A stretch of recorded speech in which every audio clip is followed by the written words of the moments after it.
To those of you out there thinking this market's going to crash, this one's for you. Stay right there. When we get back, we're going to go over market updates, interest rates, and why if you're renting in Texas, you need to jump in before the water gets too hot. You were talking about money, right? Separate yourself widely from the pack. Moving forward, that's something that you would be willing to have. Hey guys, it's Mark Jones, your Millennial Mortgage expert, and this is Millennial Market Talk. And we are going to be looking at interest rates. We're going to be going over an article that talks about how hot the market is still, and also a little bit of insight as to why you, if you're currently renting in the state of Texas, may be missing out. Let's start with our interest rates, and these are from back on the 1st, and this is not an April Fool's joke, but we look at a $300,000 price range with 5% down with a credit score. Let's move this to a 680 credit score.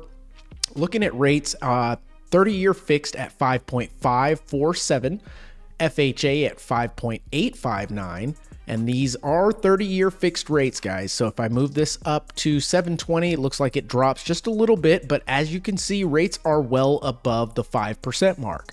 I don't want that to scare you or anything of that nature, because we've got some insight as to why you should still be considering purchasing. That leads me into the article of the day, which is here: investors flock to buy single-family houses in Texas capital. Flippers become landlords in new Austin home market. The housing market in Austin, Texas has become famously tight in the past decade. New investors making home buying even more challenging. Austin NPR station KUT reported. Last year, investors bought about 1/3 of the single-family housing sold in Austin and Round Rock metro area, according to CoreLogic report. That's a few leaps from the previous decade when investors accounted for less than 20% of the single-family home buyers in the area.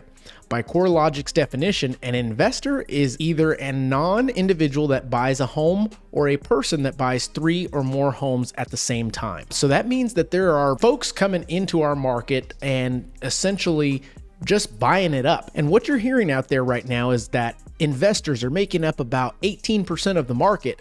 That is a national stat, guys. I want you guys to understand that Texas is a little different than most all of the other states out there, in the sense that everybody's moving here. When you look at 1/3 of the actual market, my goodness, that's not 18% when you hone it down into Texas. So that being said, let's finish this article off real quick. It goes on to say the move makes sense for investors as population of the Austin area has risen at a steady clip around 3% annually in the past 10 years, while new construction hasn't been able to keep up with the need for housing for rent or for sale, a problem exacerbated by recent supply chain issues. At the same time, rents are rising faster than ever. The combination of high rents and limited housing supply makes investors inclined to buy, renovate, and hold onto the Austin rental homes rather than flipping them as they did in the past. A recent surge in house prices also makes a good return on investment seem likely. Austin is also one of the top locations for the development of single-family homes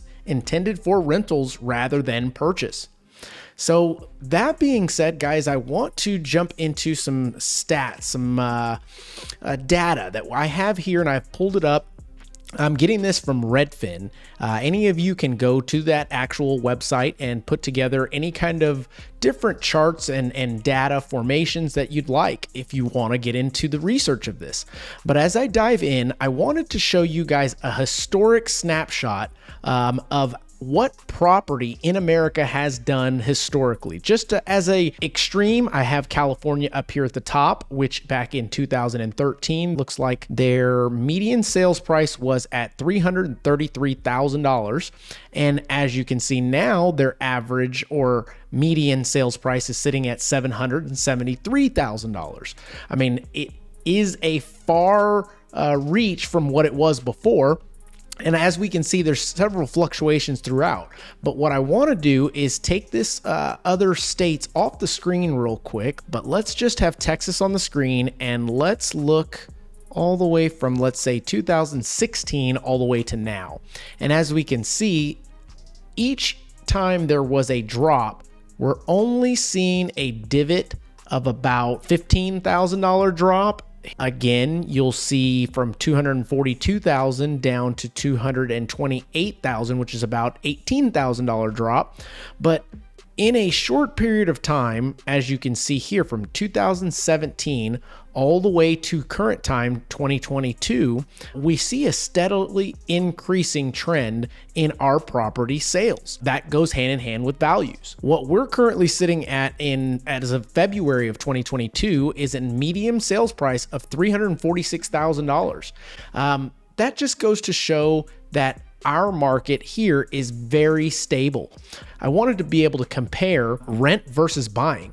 And if we look at this, single family, the average price in rent is still sitting at $1,424, and that's as of February of 2022. And as we can see, the average mortgage monthly is going to be $1,366. So if you're on the fence considering whether you should continue to rent, or if you're in a situation to where the option allows itself for you to buy, you can see that the options come along with plenty of benefits. In addition to, your payment may be lower than what you're currently going to be paying in rent. You're going to see rents continuing to rise. As you see investors jumping into the market, they're going to be winning double fold. I don't want that to affect our ability to continue to earn wealth within this economy.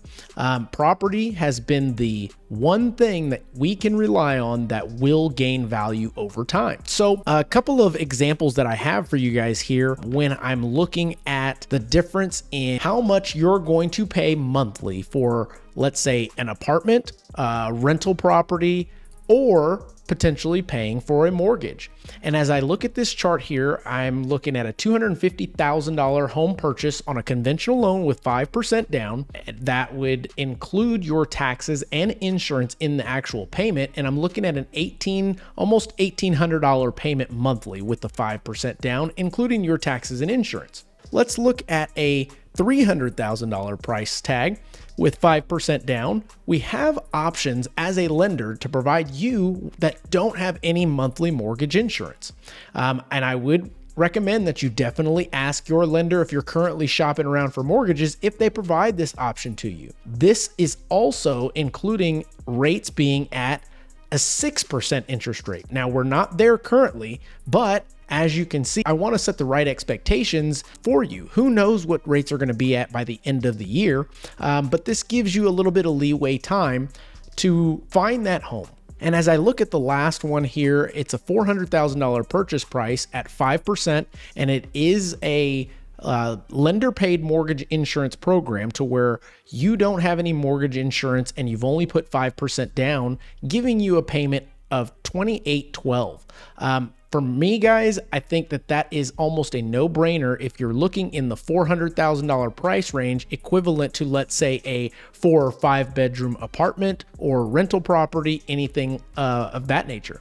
So that being said, guys, as you can see from the data that I've provided you here, in addition to what we already know as Texas residents, you see it, you feel it. Inflation is taking place. Our gas prices are going up, and it is affecting the housing market. And what we have to remember is that we can't allow these investors to price us out of the market.